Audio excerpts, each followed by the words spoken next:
All right, I think you're really going to like this. Essentially, what we're going to do is we're going to go and edit this logo over inside Illustrator and then have him automatically update here inside the Photoshop layout. Okay, it's pretty cool stuff. Let me just kind of set my screen up here. There we go, something like this. If you want, you can hit Control or Command 1 to zoom to 100%. So this is how things are going to look inside the web browser once we finally get over there.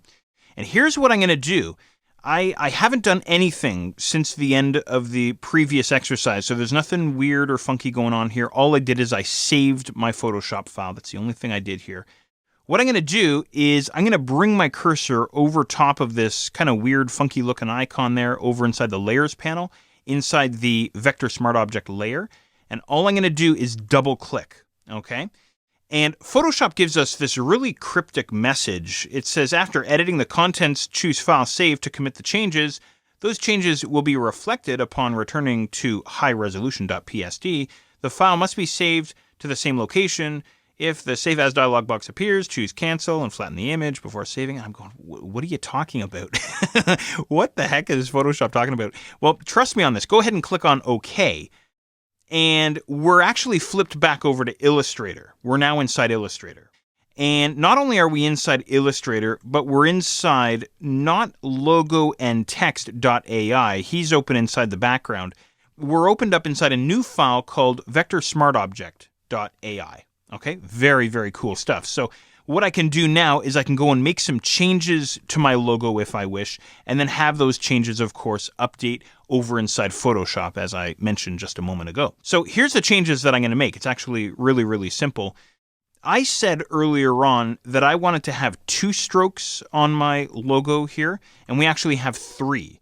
I've got the blue, and then the orange, and then black, and then the green fill. I don't want that black stroke in there. So here's what I'm going to do. I'm going to grab this fella here, go ahead and select him, and then double click on him.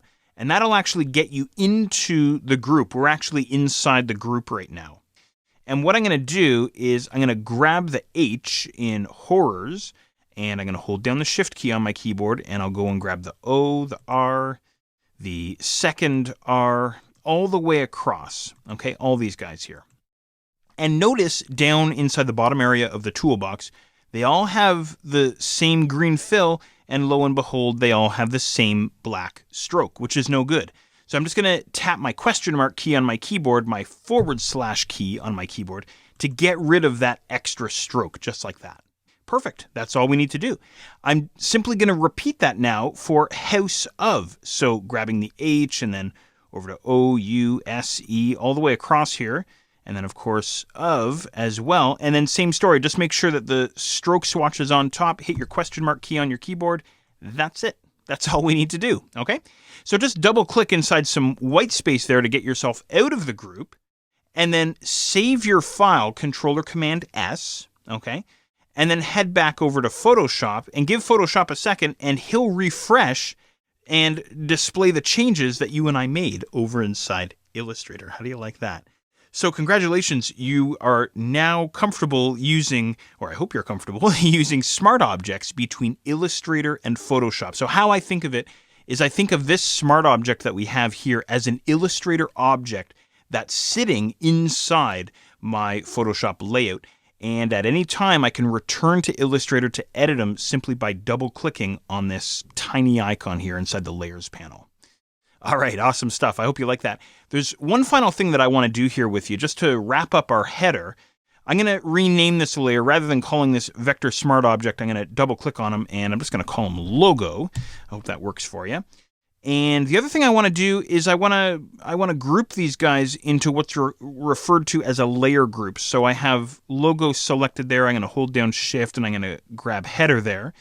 And then try hitting Control or Command G on your keyboard, and that'll give us a layer group, which I think I'll call Header Area. How's that? Okay, so this tiny folder now contains the logo and the header object, the blue header object, that is. There we go. There's our header, there's our logo, and of course the smart objects as well.